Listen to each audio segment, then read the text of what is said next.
Famous story channel में आपका स्वागत है। आइए आज हम आपको सुनाते हैं मुंशी प्रेमचंद की दिलचस्प कहानी शोक का पुरस्कार। आज 3 दिन गुजर गए। शाम का वक्त था। मैं यूनिवर्सिटी हॉल से खुश खुश चला रहा था। मेरे सैकड़ों दोस्त मुझे बधाइयां दे रहे थे। मारे खुशी के मेरी बाँछें खिली जाती थी। मेरी जिंदगी की सबसे आरज़ू, सबसे प्यारी आरज़ू कि मैं एमए पास हो जाऊं, पूरी हो गई थी, और ऐसी खूबी से जिसकी मुझे तनिक भी आशा न थी। मेरा नंबर अव्वल था। वाइस चांसलर साहब ने खुद मुझसे हाथ मिलाया था और मुस्कुराकर कहा था कि भगवान तुम्हें और भी बड़े कामों की शक्ति दे। मेरी खुशी की कोई सीमा न थी। मैं नौजवान था, सुंदर था, स्वस्थ था। रुपए पैसे की ना मुझे इच्छा थी और ना कुछ कमी। माँ बाप बहुत कुछ छोड़ गए थे। दुनिया में सच्ची खुशी पाने के लिए जिन चीजों की जरूरत है वो सब मुझे प्राप्त थी, और सबसे बढ़कर पहलू में एक हौसलामंद दिल था जो ख्याति प्राप्त करने के लिए और अधीर हो रहा था। घर आया, दोस्तों ने यहाँ भी पीछा न छोड़ा। दावत की ठहरी, दोस्तों की खातिरबाजों में 12 बज गए। लेटा तो बरबस ख्याल मिला। ख्याल मिस लीलावती की तरफ जा पहुंचा, जो मेरे पड़ोस में रहती थी और जिसने मेरे साथ बीए का डिप्लोमा हासिल किया था। भाग्यशाली होगा वो व्यक्ति जो मिस लीला को ब्याहेगा। कैसी सुंदर है, कितना मीठा गला है, कैसा हंसमुख स्वभाव। मैं कभी कभी उसके यहाँ प्रोफेसर साहब से दर्शन शास्त्र में सहायता लेने के लिए जाया करता था। वो दिन शुभ होता था जब प्रोफेसर साहब घर ना मिलते थे। मिस लीला मेरे साथ बड़े तपाक से पेश आती और मुझे ऐसा मालूम होता था कि मैं ईसा मसीह की शरण में आ जाऊं तो उसे मुझे अपना पति बना लेने में आपत्ति न होगी। वो शेली, बायरन और किड्स की प्रेमी थी और मेरी रुचि भी बिल्कुल उसी के समान थी। हम जब अकेले होते तो अक्सर प्रेम और प्रेम के दर्शन पर बातें करने लगते, और उसके मुंह से भाव में डूबी हुई बातें सुन सुनकर मेरे दिल में गुदगुदी पैदा होने लगती थी। मगर अफसोस, मैं अपना मालिक न था। मेरी शादी एक ऊंचे घराने में कर दी गई थी, और अगरचे मैंने अब तक अपनी बीवी की सूरत भी न देखी थी, मगर मुझे पूरा पूरा विश्वास था कि मुझे उसकी संगत में वो आनंद नहीं मिल सकता जो मिस लीला की संगति में संभव है। शादी हुए 2 साल हो चुके थे, मगर उसने मेरे पास एक खत भी न लिखा था। मैंने 2-3 खत लिखे भी, मगर किसी का जवाब न मिलता। इससे मुझे शक हो गया था कि उसकी क्या मैं इसी लड़की के साथ जिंदगी बसर करने पर मजबूर हो जाऊंगा? इस सवाल ने मेरे उन तमाम हवाई किलों को ढा दिया जो मैंने अभी भी बनाए थे। क्या मैं मिस लीला से हमेशा के लिए हाथ धो लूं? नामुमकिन है। मैं कुमुदनी को छोड़ दूंगा, मैं अपने घर वालों से नाता तोड़ लूंगा, मैं बदनाम हूंगा, परेशान हूंगा, मगर मिस लीला को जरूर अपनाऊंगा। इन्हीं ख्यालों के असर से मैंने अपनी डायरी लिखी और उसे मेज पर खुला छोड़कर बिस्तर पर लेटा रहा और सोचते सोचते सो गया। सवेरे उठकर देखता हूँ तो बाबू निरंजन दास मेरे सामने कुर्सी पर बैठे हैं। उनके हाथ में डायरी थी जिसे वो ध्यान पूर्वक पढ़ रहे थे। उन्हें देखते ही मैं बड़े चाव से लिपट गया। अफसोस, अब उस देवोपम स्वभाव वाले नौजवान की सूरत देखनी न नसीब होगी। अचानक मौत ने उसे हमेशा के लिए हमसे अलग कर दिया। कुमुदनी के सगे भाई थे, बहुत स्वस्थ, सुंदर और हंसमुख। उम्र मुझसे 2 ही 4 साल ज्यादा थी। ऊंचे पद पर नियुक्त थे। कुछ दिनों से इसी शहर में तब्दील होकर आ गए थे। मेरी उनकी गाढ़ी दोस्ती हो गई थी। मैंने पूछा, क्या तुमने मेरी डायरी पढ़ ली? निरंजन, हाँ। मैं, मगर कुमुदनी से कुछ न कहना। निरंजन, बहुत अच्छा ना कहूंगा। मैं, इस वक्त किसी सोच में हूँ। मेरा डिप्लोमा देखा? निरंजन, घर से खत आया है, पिताजी बीमार हैं, 2-3 दिन में जाने वाला हूँ। मैं, शौक से जाइए, ईश्वर उन्हें जल्द स्वस्थ करे। निरंजन, तुम भी चलोगी? ना मालूम कैसा पड़े कैसा ना पड़े। मैं, मुझे तो इस वक्त माफ कर दो। निरंजन दास यह कहकर चले गए। मैंने हजामत बनाई, कपड़े बदले और मिस लीलावती से मिलने का चाव मन में लेकर चला। वहां जाकर देखा तो ताला पड़ा हुआ है। मालूम हुआ कि मिस साहिबा की तबीयत 2-3 दिन से खराब थी। आबो हवा बदलने के लिए नैनीताल चलेगी। अफसोस, मैं हाथ मलकर रह गया। क्या लीला मुझसे नाराज थी? उसने मुझे क्यों खबर नहीं दी? लीला, क्या तू बेवफा है? उससे बेवफाई की उम्मीद न थी। फौरन पक्का इरादा कर लिया कि आज की डाक से नैनीताल चल दूं। मगर घर आया तो लीला का खत मिला। कांपते हुए हाथों से खोला। लिखा था, मैं बीमार हूँ, मेरी जीने की कोई उम्मीद नहीं है। डॉक्टर कहते हैं कि प्लेग है, जब तक तुम आओगे शायद मेरा किस्सा तमाम हो जाएगा। आखिरी वक्त तुमसे ना मिलने का सख्त सदमा है, मेरी याद दिल में कायम रखना। मुझे सख्त अफसोस है कि तुमसे मिलकर नहीं आई। मेरा कसूर माफ करना और अपनी अभागिनी लीला को भुला मत देना। खत मेरे हाथ से छूटकर गिर पड़ा। दुनिया आंखों में अंधेरी हो गई।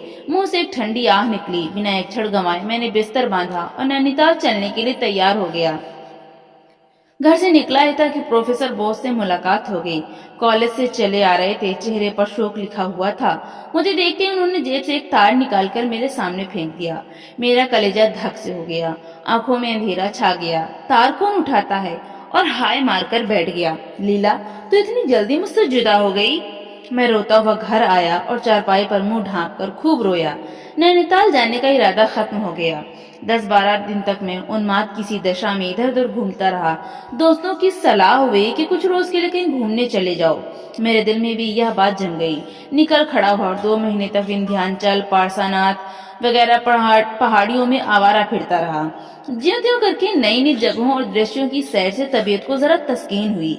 मैं आबू में था जब मेरे नाम तार पहुंचा कि मैं कॉलेज की असिस्टेंट प्रोफेसरी के लिए चुना गया हूँ। जी तो ना चाहता था कि फिर शहर में आऊं, मगर प्रिंसिपल के खत ने मजबूर कर दिया। लाचार लौटा और अपने काम में लग गया। जिंदा दिली नाम को ना बाकी रही थी। दोस्तों की संगत से भागता और हंसी मजाक से चिढ़ मालूम होती। एक रोज शाम के वक्त में अपने अंधेरे कमरे में लेटा हुआ कल्पना लोक की सैर कर रहा था कि सामने वाले मकान से गाने की आवाज आई। आह, क्या आवाज थी! तीर की तरह दिल में चुभी जाती थी। स्वर कितना करुण था। इस वक्त मुझे अंदाजा हुआ कि गाने में क्या असर होता है।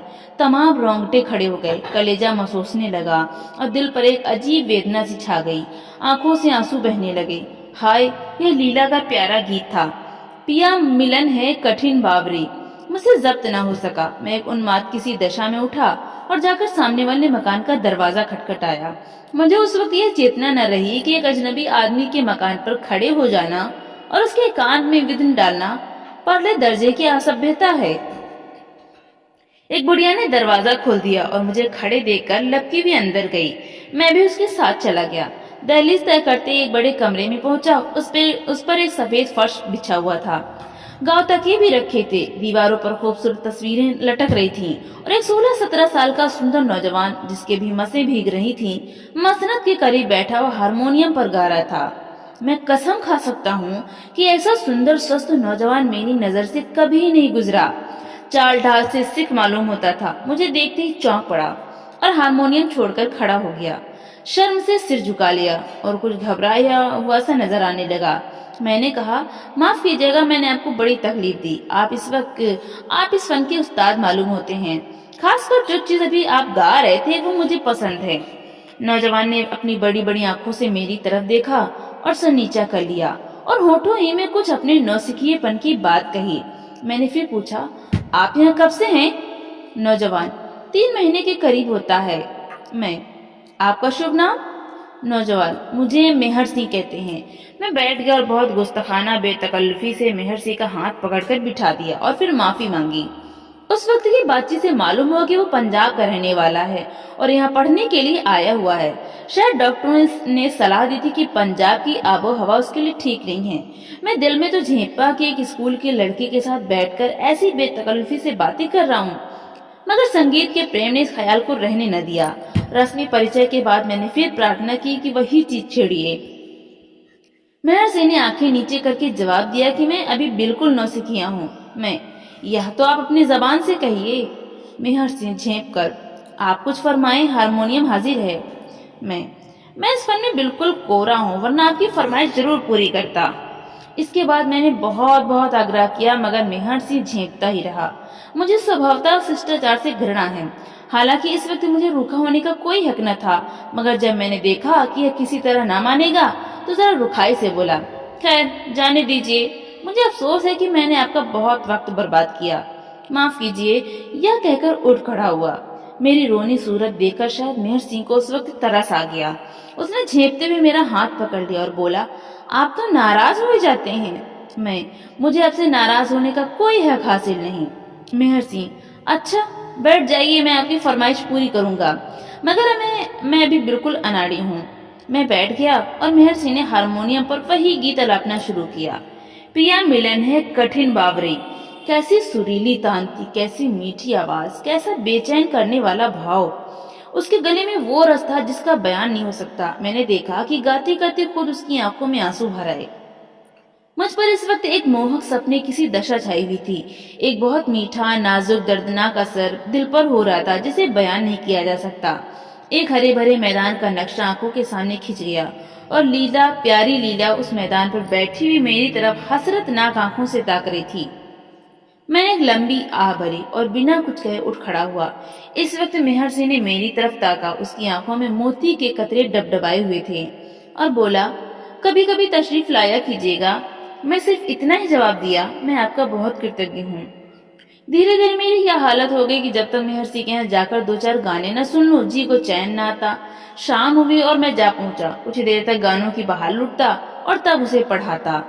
ایسے ذہین اور سمجھدار لڑکے کو پڑھانے میں مجھے خاص مزہ آتا تھا۔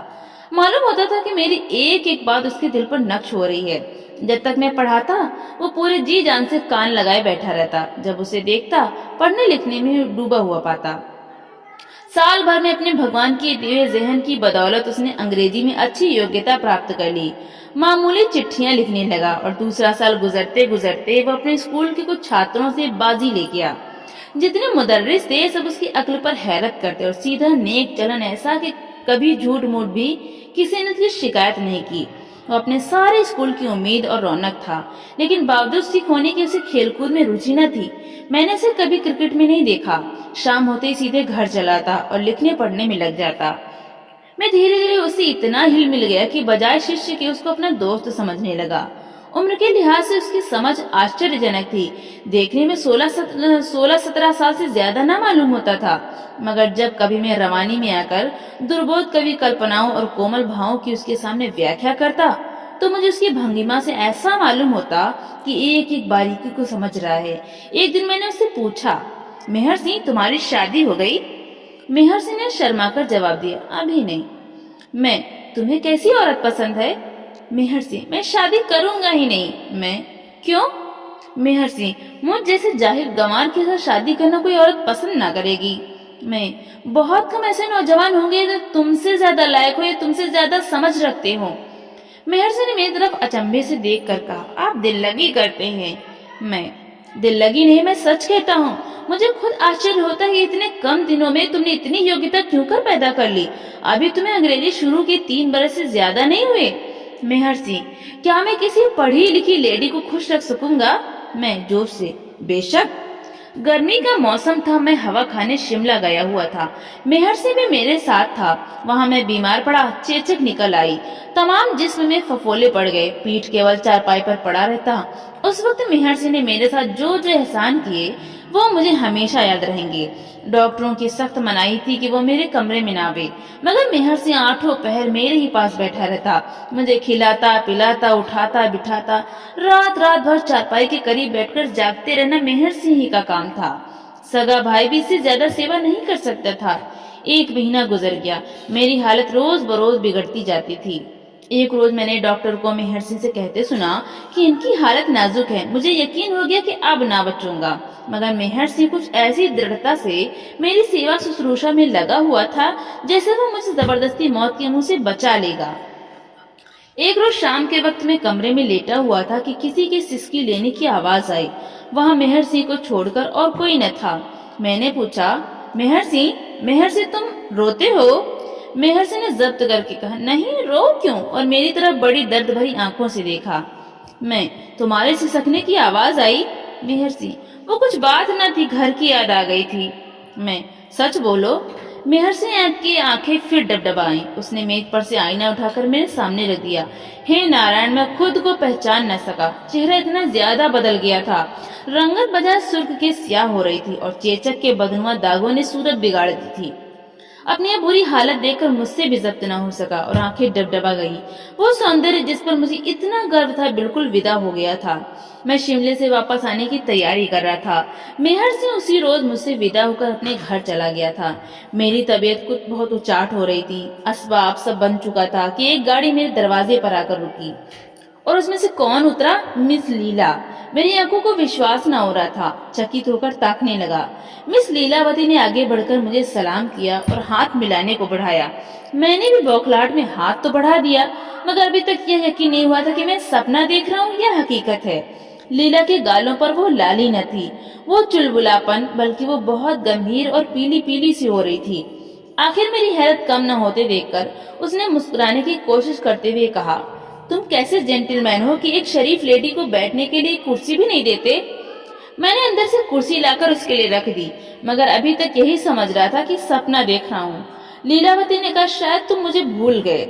मैं, भूल तो उम्र भर नहीं सकता, मगर आंखों को एतबार नहीं आता। लीला, तुम तो बिल्कुल पहचाने नहीं जाते। मैं, तुम भी तो वो नहीं रही, मगर आखिर ये भेद क्या है? क्या तुम स्वर्ग से लौट आई? लीला, मैं तो नैनीताल में अपने मामा के यहाँ थी। मैं, और वो चिट्ठी मुझे किसने लिखी थी और तार किसने दिया था? लीला, मैंने ही। मैं, क्यों? तुमने मुझे धोखा क्यों दिया? शायद तुम अंदाजा नहीं कर सकती कि मैंने तुम्हारे शौक में कितनी पीड़ा सही है। मुझे उस वक्त एक अनोखा गुस्सा आया, या फिर मेरे सामने क्यों आ गई? मर गई तो मरी ही रहती। लीला, इसमें गुर था, मगर यह बात तो फिर होती रहेंगी। आओ इस वक्त मैं अपने एक लेडी फ्रेंड से इंट्रोड्यूस कराऊं, वो तुमसे मिलने की बहुत इच्छुक है। मैंने अचरज से पूछा, मुझसे मिलने की? मगर लीलावती ने इसका कुछ जवाब न दिया और मेरा हाथ पकड़कर गाड़ी के सामने ले गई। उसमें एक युवती हिंदुस्तानी कपड़े पहने बैठी हुई थी। मुझे देखते ही उठ खड़ी हुई और हाथ बढ़ा दिया। मैंने लीला की तरफ सवाल करती हुई आंखों से देखा। लीला, क्या तुमने नहीं पहचाना? मैं, मुझे अफसोस है कि मैंने आपको पहले कभी नहीं देखा, और अगर देखा भी हो तो घूंघट की आड़ से क्यों कर पहचान सकता हूँ? लीला, यह तुम्हारी बीवी कुमुदनी है। मैंने आश्चर्य के स्वर में कहा, कुमुदनी यहाँ? लीला, कुमुदनी, मुंह खोल दो और अपने प्यारे पति का स्वागत करो। कुमुदनी ने कांपते हुए हाथों से जरा सा घूंघट उठाया। लीला ने सारा मुंह खोल दिया और ऐसा मालूम हुआ कि जैसे बादल से चांद निकल आया। मुझे ख्याल आया, मैंने यह चेहरा कहीं देखा है। कहाँ? आहा, उसकी नाक पर भी तो वही तिल है, उंगली में भी वही अंगूठी भी है। लीला, क्या सोचते हो, अब पहचाना? मैं, मेरे कुछ अक्ल काम नहीं करती, वो यही हुलिया मेरे प्यारे दोस्त मेहर सिंह का है। लीला मुस्कुराकर, तुम तो हमेशा निगाह के तेज बनते थे, इतना भी नहीं पहचान सकते? मैं खुशी से फूल उठा। कुमुदनी मेहर सिंह के भेष में। मैंने उसी वक्त उसे गले से लगा लिया और खूब दिल खोलकर प्यार किया। इन कुछ क्षणों में मुझे जो खुशी हासिल हुई उसके मुकाबले जिंदगी भर की खुशियां हेच हैं। हम दोनों आलिंगन पाश में बंधे हुए थे। कुमुदनी, प्यारी कुमुदनी के मुंह से आवाज ना निकलती थी, हाँ, आंखों से आंसू जारी थे। मिस लीला बाहर खड़ी कोमल आंखों से यह दृश्य देख रही थी। मैंने उसके हाथों को चूम कर कहा, प्यारी लीला, तुम सच्ची देवी हो, जब तक जिएंगे तुम्हारे कृतज्ञ रहेंगे। लीला के चेहरे पर एक हल्की सी मुस्कुराहट दिखाई दी। बोली, अब तो शायद तुम्हें मेरे शौक का काफी पुरस्कार मिल गया। तो दोस्तों, आपको ये कहानी कैसी लगी? लाइक करें, ज्यादा से ज्यादा शेयर करें और कमेंट करके हमें जरूर बताएं। और इसी तरह की हिंदी साहित्य की कहानियां सुनने के लिए हमारे चैनल को सब्सक्राइब करना बिल्कुल